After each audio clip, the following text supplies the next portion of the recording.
सुप्रभात मंडळी, आपली सुप्रभात झालेली आहे. सकाळपासून पावसाळ्यात धुमाकूळ घातला आहे. सकाळपासून म्हणजे पहाटेपासूनच.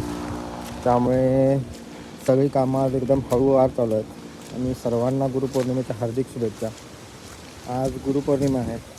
त्या प्रत्येक गोष्टीला किंवा प्रत्येक माणसाला ज्यांना आमच्या आयुष्यात थोडंफार आम्हाला ज्ञान दिलं आहे आणि ज्या आमच्यासोबत आहेत, जिथं आम्ही चुकतो तिथं आम्हाला सांगतात, जिथं आम्ही माती खातो तिथं आम्हाला सांगतात, अशा प्रत्येक माणसाला आमच्यातर्फे गुरुपौर्णिमेच्या हार्दिक शुभेच्छा.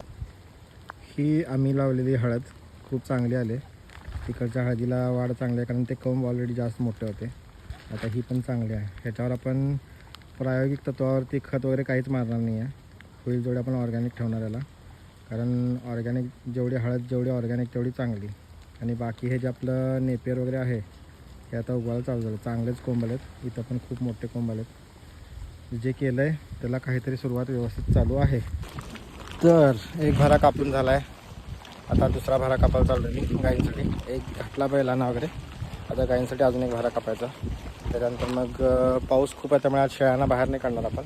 त्यांना आताच खायला द्यायचं झाडपाला. बघू आता काय काय होते. आमच्या शेतामध्ये मी आता गवत कापायला आलो आहे खालच्या प्लॉटला इथं. आणि इथं हा कोल्हा अस्वस्थ अवस्थेत आहे. फिमेल आहे. हां, फिमेलच आहे. तिला हुसकललं तरी ती उठत नाही आहे. काहीतरी प्रॉब्लेम झाला असेल तिला. तर आता आपण फॉरेस्टवाल्यांना फोनवर बोलवणार आहे. बघू तिचं काय काय विषय होतं. आता याला नक्की सापानं चावलं आहे काय, ह्यानं काय खाल्लं आहे काय आणि काय प्रॉब्लेम आहे माहीत नाही. काय कोणी मारलं आहे. अजून तरी त्याचे श्वास चालू आहे त्याचा.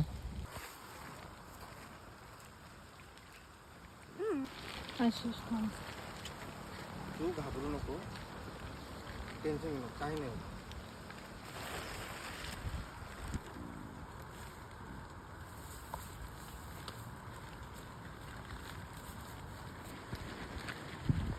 आता हिला खालच्या प्लॉटमध्ये उचलून वरच्या प्लॉटमध्ये आणून ठेवलं आहे. थोड्या वेळात फॉरेस्टवाले येणार आहेत. थोड्या वेळात म्हणजे येतील एक 5 मिनटामध्ये. ते रस्त्याच्या बाजूच्या प्लॉटमध्ये आणून ठेवलं आहे. कदाचित हिला डिस्टेम्पर झालेला असावा. खूप ताप आला की मग ते डिस्टेम्परमध्ये कन्वर्ट होते. अजून व्यवस्थित कंडिशनला आहे ही. हिच्यावर ट्रीटमेंट जर ती जगू शकते ही. आता फॉरेस्टवाले घेऊन जाऊन त्याच्यावर ट्रीटमेंट चालू करतील. डिस्टेम्परची सुरुवात आहे. तापावरती एकदा कंट्रोल झालं की डिस्टेम्पर पण कंट्रोल. शक्यतो डिस्टेम्परमधनं वाचण्याचे चान्सेस कमी असतात. पण आता हे कदाचित सुरुवातीचं स्टेज असू शकेल. तर त्यांनी ट्रीटमेंट केली तर होऊ शकते. बघू पुढे काय काय होतं. फॉरेस्टची गाडी आलेली आहे आणि आता आपण ह्याला गाडी देऊन त्यांच्याकडे देऊया, म्हणजे सगळं काम होईल. आता घेऊन चाललेत फॉरेस्टवाले. लगेच आपल्याला सर्व्हिस दिलेली आहे. आपलं चंदगडचं फॉरेस्ट डिपार्टमेंट चांगलं आहे.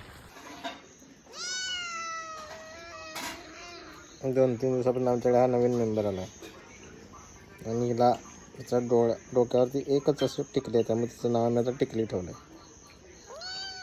म्हणजे हे कुणाचं मांजर आहे आम्हाला माहिती आहे. त्यांच्याकडे जाऊन 2-3 वेळा सोडून आलो, पण ती तिथं नाही राहत आहे. सारखी इकडे येतं. मस्त कडकडीत पाण्यानं आंघोळ झालेली आहे आणि आजचा दिवस संपलेला आहे. बराच मोठा दिवस होता. खूप कामं झाली. अजून बरीच कामं आहेत करायची, पण त्याचं टाईम मिळत नाही आहे. Stay tune. पुढे समजून जाईल काय काय चालू आहे, काय काय होईल, काय काय होणार आहे. तर आजचा दिवस इथं संपूया. पुन्हा भेटू नवीन व्हिडिओमध्ये. धन्यवाद.